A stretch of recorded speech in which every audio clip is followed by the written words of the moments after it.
কলিজা ঠান্ডা করা শরবত একবার খেলে মন জুড়িয়ে যাবে। এই শরবত না খেলে মিস করবেন কিন্তু। এই গরমে ঠান্ডা ঠান্ডা শরবত খেতে কেই না পছন্দ করে। অবশ্যই শেষ পর্যন্ত দেখুন। অবশ্যই কমেন্টে জানাবেন আপনাদের কেমন লাগলো। গরমেতে আম পোড়া শরবত খেলে জীবনে ঠান্ডা এসে যাবে। এই রোদ গরমে ঠান্ডা ঠান্ডা আম পোড়া শরবত খেতে কেই না অপছন্দ করে। অবশ্যই আপনারা বাড়িতে বানিয়ে দেখবেন কেমন লাগলো। আমরা উনুনেই পোড়াচ্ছি, আমরা কোনো সেদ্ধ করছি না, আম পোড়া এই উনুনের মধ্যে আম পোড়ানো হচ্ছে। এদিকে আমাদের আমগুলো পুরানো হয়ে গেছে, আমরা একে একে থালায় তুলে নেব। তারপরে কিছুক্ষণ ঠান্ডা হওয়ার জন্য রেখে দেব।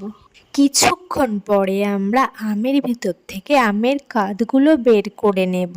তারপরে আমরা অল্প অল্প করে জল দিয়ে নেব যাতে ওটা পারফেক্ট আম পান্না তৈরি হয়ে যায়।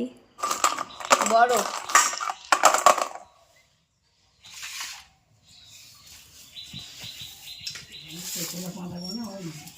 আপনারা ছেঁকতেও পারেন আবার নাও ছেঁকতে পারেন, আমরা একটু ছেঁকে নিয়েছিলাম। লঙ্কা,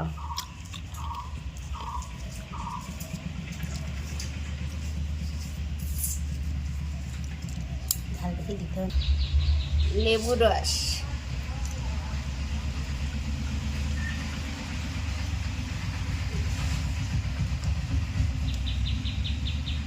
বিট লবণ, আগে চিনি,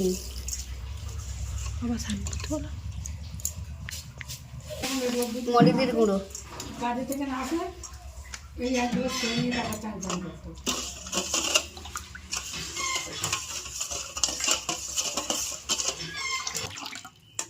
আম পোড়া শরবত, আম পান্না, আম পোড়া শরবত।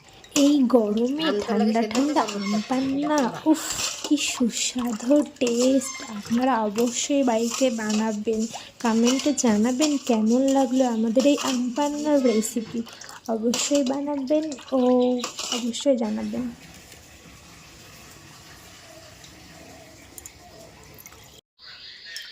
গরমেতে ঠান্ডা ঠান্ডা কুল কুল বরফ দেওয়া আম পোড়া শরবত আমরা খেয়ে দেখবেন, খুব শরীর ঠান্ডা হয়ে যাবে একদম। কোথার থেকে এলে, গরমের থেকে এলে এই আম পোড়া শরবত খেতে হেভি টেস্ট লাগে। গরমেতে যদি থাকে আম পোড়া শরবত।